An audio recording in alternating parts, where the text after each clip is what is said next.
नमस्कार दोस्तों, स्वागत है आप सभी का आपके अपने यूट्यूब चैनल सुभित एकेडमी में। इस वीडियो में डिस्कस करेंगे सीटेट के साइंस के प्रैक्टिस सेट के बारे में, जो कि आपका प्रीवियस ईयर का पेपर है। ठीक है, तो पिछले लेक्चर में हम लोगों ने डिस्कस कर लिया था साइंस का प्रैक्टिस सेट 7, और इस वीडियो में डिस्कस करेंगे इसका प्रैक्टिस सेट जो कि आपका है 8। ठीक है, तो जल्दी से वीडियो को लाइक कर लीजिए, और अगर आप हमारे चैनल पर नए हैं, चैनल को सब्सक्राइब कर लीजिए। जिससे आप लोग जानते हैं कि जो अगर प्रीवियस ईयर के पेपर सॉल्व कर ले जाएँ, ज़्यादा से ज़्यादा क्वेश्चन उससे पेपर में आने की संभावना होती है। ठीक है, तो जितने भी प्रैक्टिस सेट हमने आपको सॉल्व करवाए हैं, आप हमारे चैनल पर जाकर देख सकते हैं। और अगर इसकी पीडीएफ डाउनलोड करना चाहते हैं तो टेलीग्राम पर जाकर शोभित एकेडमी सर्च कर लीजिए। उस पर ग्रुप पर आ जाएगी लिंक, जहाँ से आप ये पीडीएफ फाइल डाउनलोड कर सकते हैं। ठीक है, तो टेलीग्राम से अगर आप पीडीएफ डाउनलोड करना चाहें तो ज़रूर डाउनलोड कर लीजिए। चलिए शुरू करते हैं। पहला क्वेश्चन हमारा है, निम्नलिखित में से कौन सा कथन गलत है। पहला हमें ऑप्शन दिया गया है, चिड़िया उच्च तारत्व की ध्वनि उत्पन्न करते हैं जबकि शेर निम्न तारत्व पर दहाड़ता है। दूसरा है, एक ढोल निम्न आवृत्ति पर कंपित होता है, इसलिए वह निम्न तारत्व की ध्वनि उत्पन्न करता है। सिंह एक सीटी की उच्च आवृत्ति है, इसलिए वह उच्च तारत्व की ध्वनि उत्पन्न करती है। और डी है, सामान्यतः पुरुष की आवाज़ महिला की तुलना में तीक्ष्ण होती है। तो सही ऑप्शन में निकल कर आता है आपका डी, यानी कि सामान्यतः पुरुष की आवाज़ जो होती है महिला की तुलना में तीक्ष्ण होती है। ये ऑप्शन इसमें गलत है। ठीक है, बाकी ऑप्शन सारे सही थे इसलिए गलत हो गए। हम इसमें गलत ऑप्शन चुनना था, तो ऑप्शन हो जाता है आपका गलत। ठीक है, आप देख सकते हैं नीचे दिया भी गया है। सामान्यतः पुरुष की आवाज़ महिला की तुलना में तीक्ष्ण नहीं होती है। ठीक है, बल्कि मोटी होती है। स्त्रियों की पतली अथवा तीक्ष्ण आवाज़ अधिक होने के कारण होती है, जबकि पुरुषों की मोटी आवाज़ तारतम्य कम होने के कारण होती है। ठीक है, अगला क्वेश्चन देखते हैं। हमारे सौर परिवार में 2 ग्रह ऐसे हैं जो पूर्व से पश्चिम की ओर घूर्णन करते हैं। ये ग्रह हैं यूरेनस और नेपच्यून, बुध और यूरेनस, शुक्र और यूरेनस, बुध और शुक्र। तो सही ऑप्शन में निकल कर आता है आपका सी, यानी कि शुक्र और यूरेनस ऐसे ग्रह हैं जो पूर्व से पश्चिम की ओर घूर्णन करते हैं। आप इसमें देख सकते हैं नीचे दिया भी गया है। सौर परिवार में शुक्र और यूरेनस 2 ऐसे ग्रह हैं जो पूर्व से पश्चिम की ओर घूर्णन करते हैं। शुक्र ग्रह को अपनी धुरी पर एक चक्कर लगाने में 243 दिन का समय लगता है, जबकि यूरेनस अपने अक्ष या धुरी पर 10.8 घंटा में एक चक्कर पूरा कर लेता है। ठीक है, अगला क्वेश्चन देखते हैं। मनुष्य में सर्वाधिक उत्सर्जन उत्पाद है अमोनियम क्लोराइड, यूरिया, अमोनिया या यूनिक अम्ल। मनुष्य सबसे ज़्यादा क्या उत्सर्जित करता है, निकालता है, तो सबसे सही ऑप्शन में निकल कर आता है आपका यूरिया। यूरिया जो सबसे ज़्यादा उत्सर्जित करता है मनुष्य। आप नीचे देख सकते हैं ऑप्शन में, यहाँ देख लीजिए लिखा भी गया है, मनुष्य में सर्वाधिक उत्सर्जन उत्पाद यूरिया है। यूरिया अमोनिया की भांति जल में घुलनशील है, परंतु अमोनिया की अपेक्षा बहुत कम विषैला होता है। यह मनुष्यों के मूत्र में उपस्थित होता है। कुछ ऐसे स्थलीय एवं जलीय जंतु जो जल का अधिक व्यय नहीं कर सकते, अमोनिया से यूरिया बनाकर गाढ़े घोल के रूप में इसका उत्सर्जन करते हैं। ठीक है, अगला क्वेश्चन देखते हैं। निम्नलिखित में से कौन सी प्रक्रियाएं क्षण चुंबक की चुंबकीय विशेषताओं को नष्ट करती हैं। 2 टुकड़ों में काटना, तापन, पीटना, सील करना। तो सही ऑप्शन में निकल कर आता है आपका 2 ऑप्शन में सही हो जाते हैं, बी और सी। यानी कि अगर नीचे ऑप्शन देखा जाए तो बी और सी, इसमें सी वाले में सही है, तो सही ऑप्शन हो जाता है यहाँ पर सी। ठीक है, तापन और पीटना। अगला क्वेश्चन देखते हैं। यहाँ देख सकते हैं नीचे दिया भी गया है, 2 टुकड़ों में काटने तथा सील करने से क्षण चुंबक की चुंबकीय विशेषता को नष्ट नहीं किया जा सकता, जबकि क्षण चुंबक को तापन प्रक्रिया तथा पीटने से उसकी चुंबकीय विशेषता को नष्ट किया जा सकता है। अगला क्वेश्चन देखते हैं। 8वीं कक्षा का कोई छात्र यह कहता है कि भारी वस्तुएं जल में डूब जाती हैं और हल्की वस्तुएं जल में तैरती हैं। कक्षा 8 के विज्ञान के शिक्षक के लिए इस पर प्रतिक्रिया देने के लिए सर्वोत्तम परामर्श क्या होगी। ठीक है, तो पहला ऑप्शन है, उसे यह स्पष्ट कीजिए कि हल्का अथवा भारी आपेक्षिक पद हैं। दूसरा, इस कथन को स्वीकार कर लिया जाए क्योंकि यह बच्चे की संकल्पना को इंगित करता है जिसका आदर किया जाना चाहिए। अगला क्वेश्चन देखते हैं। अगला ऑप्शन हमारा दिया गया, बच्चे को स्पष्ट कीजिए कि यह वस्तु का भार नहीं वरन उस वस्तु का घनत्व है जो यह निर्धारित करता है कि कोई वस्तु डूबेगी अथवा तैरेगी। डी ऑप्शन दिया गया प्रतिकारी उदाहरण दीजिए और विभिन्न आकृतियों, आकारों और भारी वस्तुओं की व्यवस्था करके बच्चों को खोजने का अवसर प्रदान कीजिए। तो सही ऑप्शन इसमें निकल कर आता है आपका सी, यानी कि बच्चे को स्पष्ट कीजिए कि यह वस्तु का भार नहीं है बल्कि उस वस्तु का घनत्व है जो यह निर्धारित करता है कि कोई वस्तु डूबेगी या तैरेगी। इसमें देख सकते हैं नीचे दिया भी गया है, सी ऑप्शन सही है। 8वीं कक्षा का कोई छात्र यह कहता है कि भारी वस्तुएं जल में डूबती हैं और हल्की वस्तुएं जल में तैरती हैं।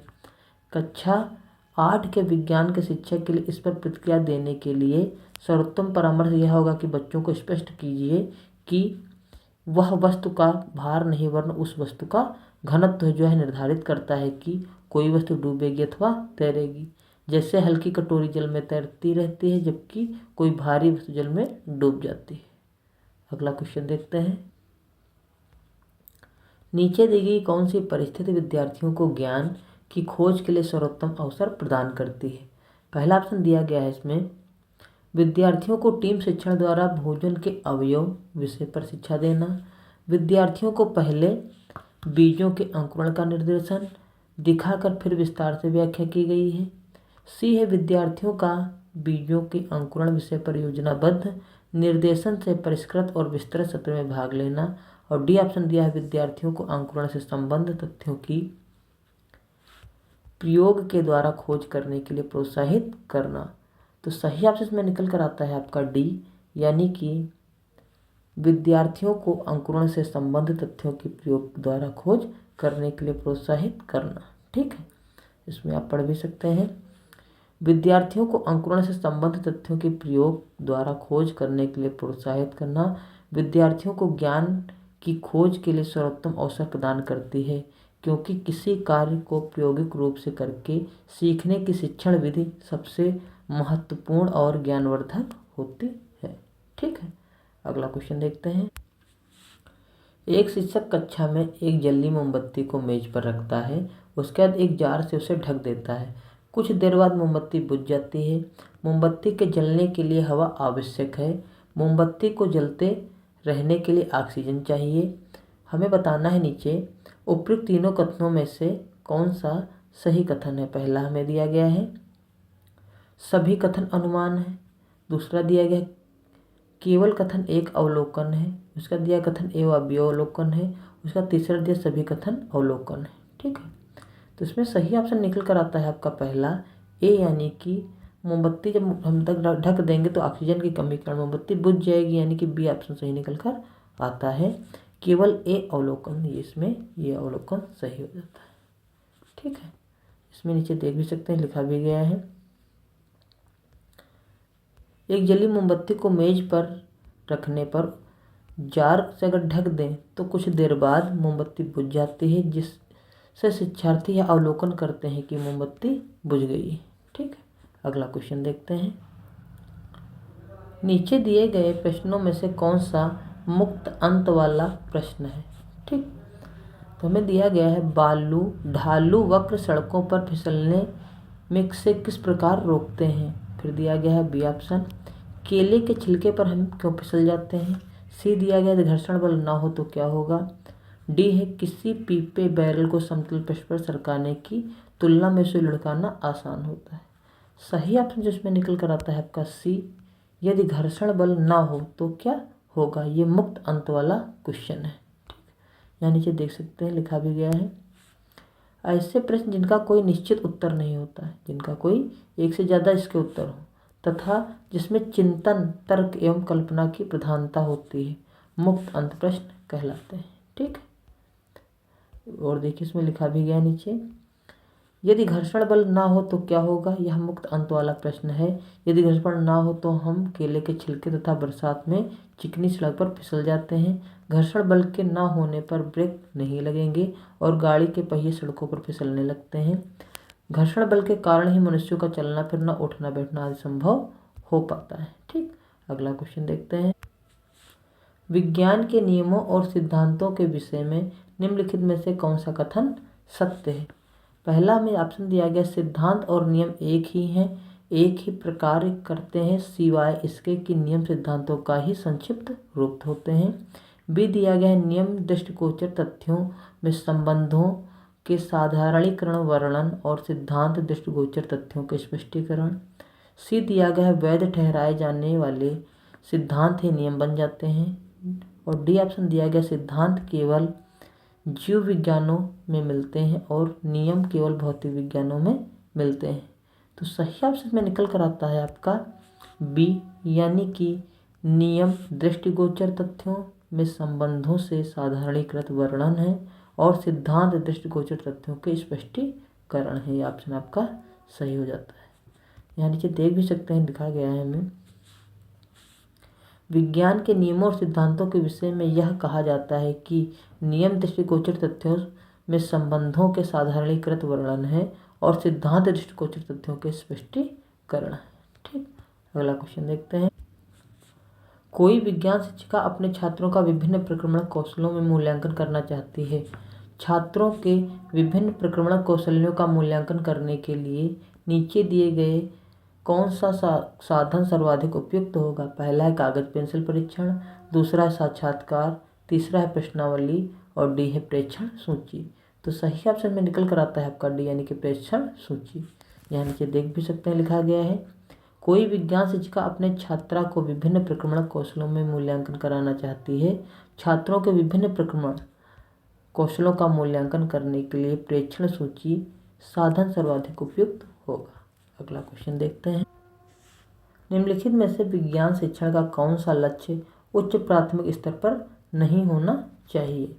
पहला है विज्ञान के तथ्यों को सीखने को प्रस्तुत करना, बी है विज्ञान शिक्षा को सीखने के प्रतिदिन के अनुभव से संबंधित करना, सी है जिज्ञासा का पोषण एवं वैज्ञानिक स्वभाव का विकास करना और डी है मूल्यों को आत्मसात करना। तो सही ऑप्शन में निकल कर आता है आपका पहला, यानी कि विज्ञान के तथ्यों को सीखने वालों को प्रस्तुत करना। ठीक है, ये प्राथमिक स्तर पर नहीं होना चाहिए। ठीक है, इसमें देख सकते हैं नीचे लिखा भी गया है विज्ञान के तथ्यों को सीखने वालों को प्रस्तुत करना उच्च प्राथमिक स्तर पर विज्ञान शिक्षण लक्ष्य नहीं होना चाहिए, जबकि विज्ञान शिक्षा को सीखने वाले प्रतिदिन के अनुभव से संबंधित करना, जिज्ञासा का पोषण एवं वैज्ञानिक स्वभाव का विकास करना तथा मूल्यों को आत्मसात करना, ये सभी उच्च प्राथमिक स्तर पर विज्ञान शिक्षण के लक्ष्य होने चाहिए। अगला क्वेश्चन देखते हैं। शिक्षक द्वारा कक्षा 8 के बच्चों को पानी बचाओ विषय पर अधिगम को किस प्रकार अधिक सार्थक बनाया जा सकता है? पहला ऑप्शन दिया गया है पहली प्रतियोगिता करवाकर, पोस्टर लिखवाकर, निबंध लिखवाकर, डी दिया गया बच्चों को पानी की खपत पर अपने मोहल्ले के लोगों को साक्षात्कार जल जांच करवाकर। तो सही ऑप्शन में निकल कर आता है आपका डी, यानी कि शिक्षक द्वारा कक्षा 7 के बच्चों को पानी बचाओ विषय पर अधिगम को बच्चों को पानी खपत पर अपने मोहल्ले के लोगों को साक्षात तथा जल जांच करवाकर अधिक सार्थक बनाया जा सकता है। अगला क्वेश्चन देखते हैं। कक्षा 6 के विद्यार्थियों को पाचन पर पढ़ाने से पहले एक अध्यापक उन्हें मानव शरीर का एक रेखाचित्र देता है। उन्हें कहता है कि वे उन सभी अंगों को चित्रित करें जिनसे होकर उनके विचार से भोजन उनके खाने के बाद गुजरता है। इस प्रश्न को पूछने के लिए अध्यापक का क्या उद्देश्य हो सकता है? तो पहला ऑप्शन हमें दिया गया पता लगाना कि किस विद्यार्थी ने पहले से पाठ पढ़ा हुआ है और कक्षा में तैयारी करके अपना तदनुसार उनका श्रेणीकरण करना। बी ऑप्शन दिया गया है विद्यार्थियों की रेखा चित्र बनाने की कला को परखना, क्योंकि जीवन विज्ञान में रेखा चित्र बनाना एक महत्वपूर्ण कौशल है। सी ऑप्शन दिया गया है पाचन तंत्र के बारे में विद्यार्थियों की समझ को समझना और तदनुसार उसका श्रेणीकरण करना।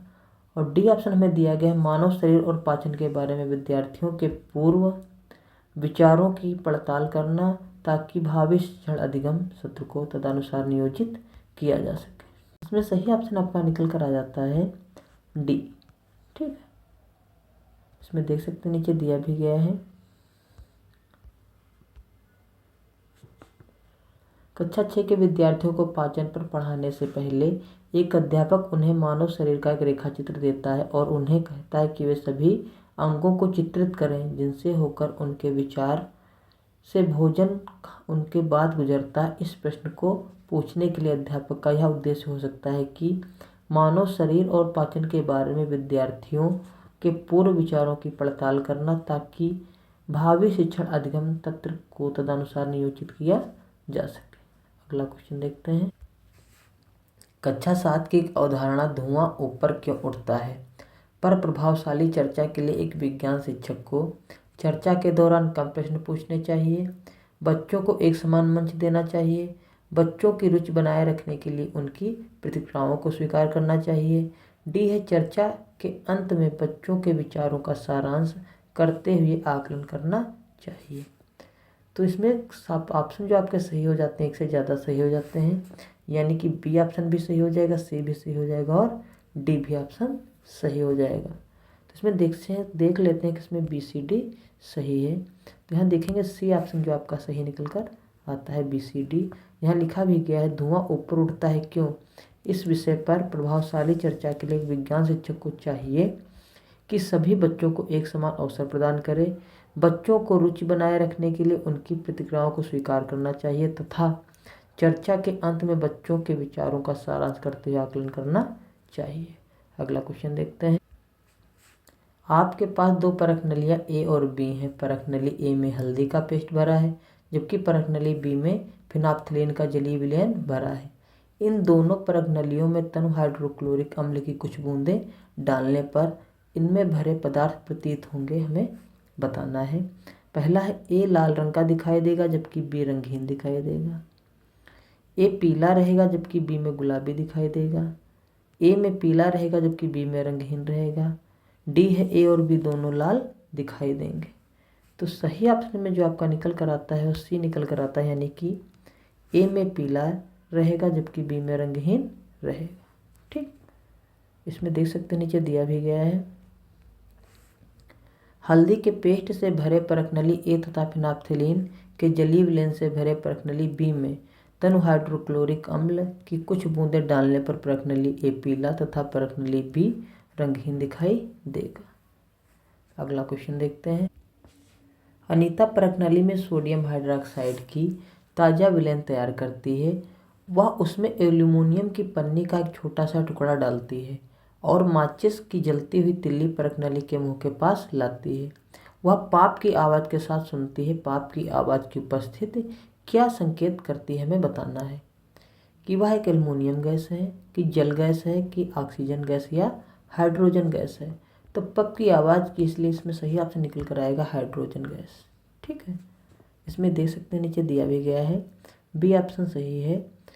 माचिस की जलती हुई तिल्ली जो होती है परखनली के मुंह के पास जाती है और पाप की आवाज़ सुनती है। पाप की आवाज़ हाइड्रोजन गैस की उपस्थिति की ओर संकेत करेगी। ठीक है, अगला क्वेश्चन देखते हैं। जब जल तरल में गैसीय चरण में रूपांतरित होगा तब निम्नलिखित में से कौन सा एक बदलाव होगा।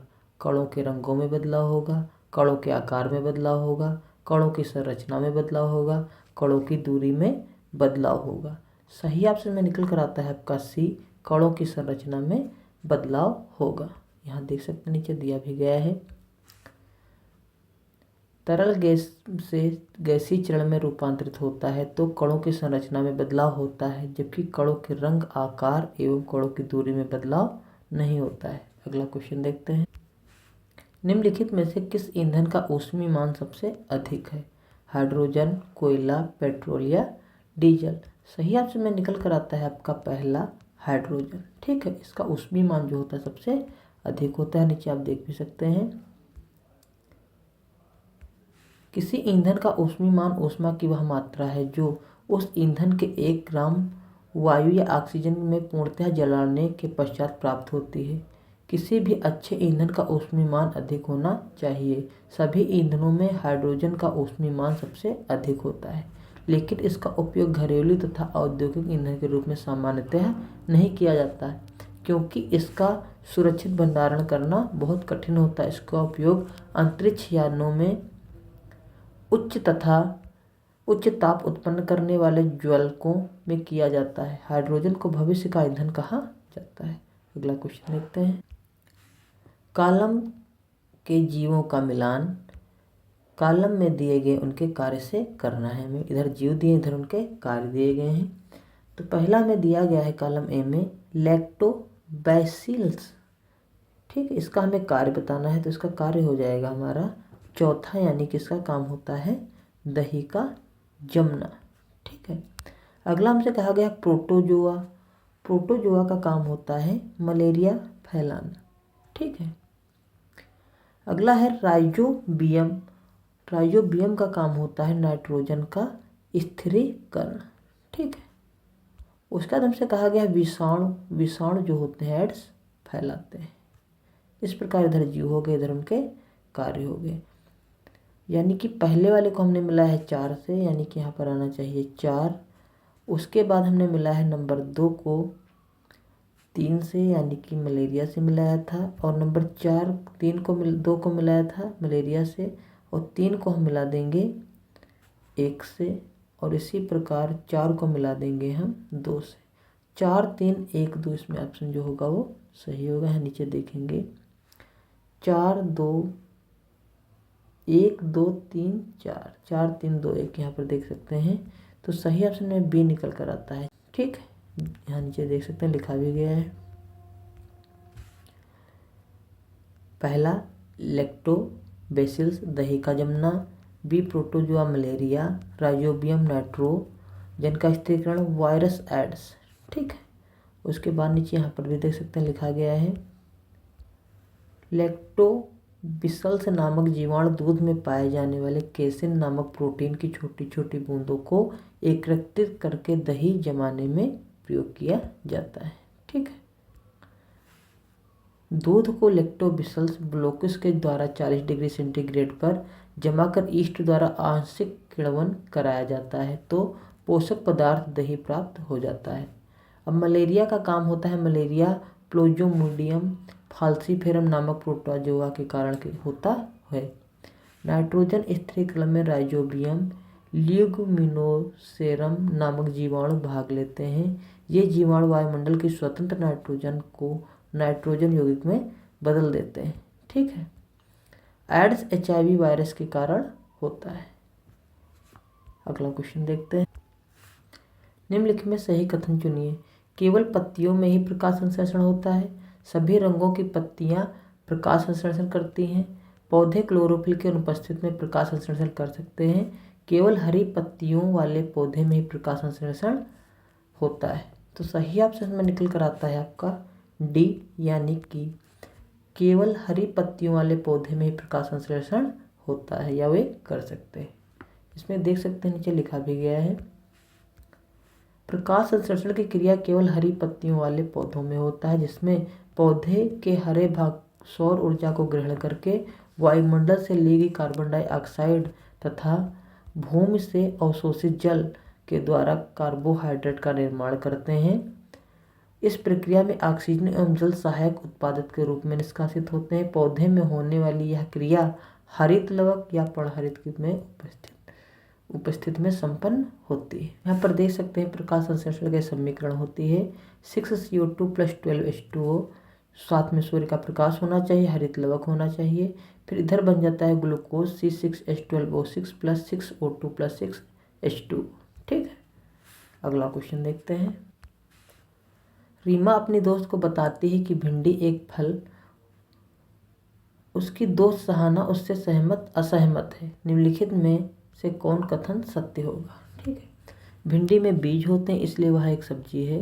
भिंडी एक सब्जी है अतः वह फल नहीं हो सकती। भिंडी को पकाकर खाया जाता है अतः वह एक सब्जी है। भिंडी में बीज होते हैं इसलिए वह एक फल है। तो सही ऑप्शन में निकल कर आता है सी, वो सब्जी इसलिए है क्योंकि उसे पकाकर खाया जाता है। यहाँ देख सकते हैं नीचे लिखा भी गया है सहाना सीमा को बताती है कि भिंडी को पकाकर खाया जाता है, वह एक सब्जी है, फल नहीं है, इसीलिए उससे असहमत होती है। अगला क्वेश्चन देखते हैं। जब हम क्रोध में, शर्मिंदगी या चिंता में होते हैं तब हमारे शरीर का कौन सा हार्मोन तनाव समायोजन में हमारी मदद करता है? एस्ट्रोजन, थायरॉक्सिन, एड्रीनेलिन या इंसुलिन। तो सही ऑप्शन में जो आपका निकल कर आता है होता है सी, एड्रीनेलिन। ठीक है, यहाँ देख सकते हैं नीचे लिखा भी गया है। जब हम क्रोध में, शर्मिंदगी या चिंता में होते हैं तब हमारे शरीर का एड्रीनेलिन हार्मोन तनाव समायोजन में हमारी मदद करता है। वृक्क में मेडुला भाग में स्रावित होता है। यह हार्मोन क्रोध, डर, मानसिक तनाव में एक व्यवस्था की अवस्था में अत्यधिक स्रावित होने लगता है। यह हृदय स्पंदन की दर को बढ़ाता है तथा रेंगटे खड़े होने के लिए प्रेरित करता है। अधिवृक्क ग्रंथि से निकलने वाले इस हार्मोन को लड़ो और उड़ो हार्मोन कहा जाता है। ठीक है, कभी कभी क्वेश्चन आ जाता है लड़ो और उड़ो हार्मोन क्या होते हैं, तो यही हार्मोन होते हैं एड्रीनेलिन। ठीक है, आपको ये याद रखना है। अगला क्वेश्चन देखते हैं। दिए गए पौधों के खाने योग्य भाग को खंड 2 से मिलाना है। एक तरफ पौधे दिए गए, उधर उसके खाना योग्य मिलाना है। तो यहाँ पर देख सकते हैं पहले दिया गया है जड़। ठीक है, तो इसमें जड़ होती है आपकी गाजर। ठीक, फिर देखिए इधर दिया गया है तना। तो तना आपका जो होता है वो होता है गन्ना। ठीक है, उसका आता है बीज, जिसका बीज खाया जाता है। तो इसका ऑप्शन आ जाता है मूंगफली का बीज खाया जाता है। उसका फल जो है आपका सेब है। ठीक, इस प्रकार हम मिलावट कर लेते हैं, यानी कि पहले को चौथे से हमने मिलाया और दूसरे को हमने तीसरे से मिलाया और तीसरे को हमने पहले से मिलाया और चौथे को हमने मिला दिया है दूसरे से। 4 3 1 2 ऑप्शन इसमें होगा वो सही होगा। यानी कि यहाँ पर देख सकते हैं सही ऑप्शन में हमारा निकल कर आता है बी, 4 3 1 2। ठीक, यहाँ देख भी सकते हैं नीचे लिखा गया है जड़ जो है गाजर है, तना जो है गन्ना है, बीज है मूंगफली, फल है सेब। अगला क्वेश्चन देखते हैं। निम्नलिखित में से कौन सा विकल्प वायरस द्वारा मनुष्य में होने वाले रोगों के समूह को दर्शाता है? पहला खसरा टाइफाइड क्षय रोग, खसरा chickenpox hepatitis A, chickenpox malaria hepatitis A, उसका दिया गया खसरा पोलियो या टाइफाइड। तो सही ऑप्शन में जो निकल कर आता है आपका चौथा, खसरा पोलियो और टाइफाइड। ठीक, इसमें देख सकते हैं नीचे दिया भी गया है वायरस द्वारा मनुष्यों में खसरा, चिकनपॉक्स, चेचक, hepatitis A, polio, trachoma, AIDS आदि खतरनाक रोग फैलते हैं। खसरा रोग पैरामिक्सी वायरस द्वारा बच्चों में होता है, जिससे संपूर्ण शरीर प्रभावित होता है। चिकनपॉक्स अतिसूक्ष्म वायरस के कारण होता है। चेचक में तीव्र ज्वर में शरीर की काफ़ी दर्द होता है तथा चेहरे और छाती पर धब्बे पड़ जाते हैं। हेपेटाइटिस एक यकृत रोग है जिसमें रक्त में पित्त वर्णक अधिक मात्रा में चला जाता है। इस रोग में पेशाब पीला हो जाता है, खून में पित्त बढ़ जाता है। ठीक है, अगला क्वेश्चन देखते हैं। निम्नलिखित में से कौन सा विकल्प स्वपोषियों के समूह को दर्शाता है? जो स्वपोषी होते हैं खुद का भोजन बनाते हैं। पहला है तुलसी, शैवाल, अमरबेल और छवक। दूसरा है शैवाल, पालक, टमाटर, केला। तीसरा ऑप्शन है शैवाल, अमरबेल, केला, आम। और चौथा ऑप्शन है पालक, छत्रक, टमाटर और ईस्ट। तो सही ऑप्शन में निकल कर आता है आपका बी, यानी कि शैवाल है, पालक है, टमाटर है और केला है। अगला क्वेश्चन देखते हैं। मानव पोषण में पोषक तत्वों की आवश्यकता, भोजन ग्रहण करने की विधि और शरीर में इसका उपयोग विभिन्न चरणों में होता है, जो हमें बताना है। अवशोषण है, निष्कासन है, स्वांगीकरण है, अंतर्ग्रहण और पाचन। इसको सही क्रम में लगाना है। तो सबसे पहला हमारा आ जाएगा, सबसे पहले अंतर्ग्रहण होगा हमारे, यानी कि सबसे पहले डी होगा। ठीक है, यानी कि डी वाला हमारा हो जाता है पहला, ये हो जाएगा सबसे नंबर 1 पर। उसके बाद हमारा आता है पाचन, फिर नंबर 2 पर स्टार्ट होगा। फिर तीसरा पर होगा उसका अवशोषण। ठीक है, तो तीसरा अवशोषण हो जाएगा और चौथा होगा उसका स्वांगीकरण और पांचवा लास्ट होगा उसका निष्कासन। तो जो सही ऑप्शन में आपका निकल कर आएगा, यहाँ देख सकते हैं DEACB, DEACB बी। तो सही ऑप्शन में आपका सी हो जाता है। तो यहाँ नीचे देख भी सकते हैं, दिया गया है हमें, मानव पोषण में पोषक तत्वों की आवश्यकता भोजन ग्रहण करने की विधि और शरीर में इसका उपयोग विभिन्न चरणों में होता है। डी अंतर्ग्रहण होगा, फिर पाचन होगा, अवशोषण होगा, स्वांगीकरण होगा, उसके बाद उसको निष्कासित कर दिया जाता है कार्य को। अगला क्वेश्चन देखते हैं, निम्न में से कौन सा विद्युत का चालक नहीं है? आश्रित जल, सिरका, नींबू का रस या लवण। तो सही ऑप्शन में निकल कर आता है ए यानी कि आश्रित जल। ये विद्युत का चालक नहीं होता है। यहाँ देख सकते नीचे दिया भी गया है, आश्रित जल विद्युत का चालक नहीं होता, जबकि सिरका, नींबू का रस, लवण जल में सभी विद्युत के चालक होते हैं। अगला क्वेश्चन देखते हैं, माध्यम ए माध्यम बी से प्रकाश की रूप अधिक सघन है, निम्नलिखित में से कौन सा कथन सही है?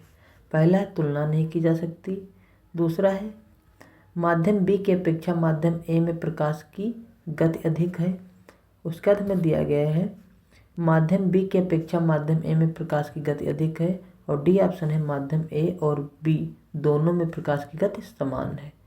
सही ऑप्शन में निकल कर आता है आपका सी, माध्यम बी की अपेक्षा माध्यम ए में प्रकाश की गति अधिक है। यहाँ देख सकते हैं नीचे दिया भी गया है, माध्यम ए में प्रकाश की गति कम होगी तथा माध्यम बी में प्रकाश की गति अधिक होगी, क्योंकि प्रकाश की गति विरल माध्यम में अधिक तथा सघन माध्यम में कम होती है। निर्वात में प्रकाश की गति सर्वाधिक 3 × 10⁸ मीटर प्रति सेकंड होती है। अगला क्वेश्चन देखते हैं, हम वायुमंडल के बाहर से चिपकते नहीं हैं क्योंकि हमारे शरीर के भीतर का दाब वायुमंडलीय दाब के बराबर है और यह बाहर के दाब को निरस्त कर देता है। उसका ऑप्शन में दिया गया हमारे शरीर के भीतर का दाब वायुमंडलीय दाब की अपेक्षा अधिक है, हमारे शरीर के भीतर का दाब वायुमंडलीय दाब की अपेक्षा अधिक है और यह बाहर के दाब को निरस्त कर देता है। और डी ऑप्शन हमें दिया गया है हमारे शरीर के भीतर का दाब वायुमंडलीय दाब की अपेक्षा कम है। सही ऑप्शन में निकल कर आता है सी, यानी कि हमारे शरीर के भीतर का दाब वायुमंडलीय दाब की अपेक्षा अधिक है और यह बाहर के दाब पर बाहर के दाब को निरस्त कर देता है। यहाँ देख सकते हैं नीचे, हम वायुमंडल के बाहर से चिपकते नहीं हैं क्योंकि हमारे शरीर के भीतर का दाब वायुमंडलीय दाब की अपेक्षा अधिक है और यह बाहर के दाब को निरस्त कर देता है। अगला क्वेश्चन देखते हैं, पानी के बर्तन में लोहे का एक खंड ब्लॉक डाला जाता है और वह तल में डूब जाता है, इसका क्या कारण है हमें बताना है। पहला, जल का घनत्व ब्लॉक घनत्व की तुलना में अधिक है। बी है, बर्तन इतना गहरा नहीं है कि ब्लॉक तैर सके। सी है, ब्लॉक द्वारा विस्थापित जल का भार ब्लॉक के भार की तुलना में कम है। और डी है, ब्लॉक का भार ब्लॉक द्वारा विस्थापित जल के भार की तुलना में कम है।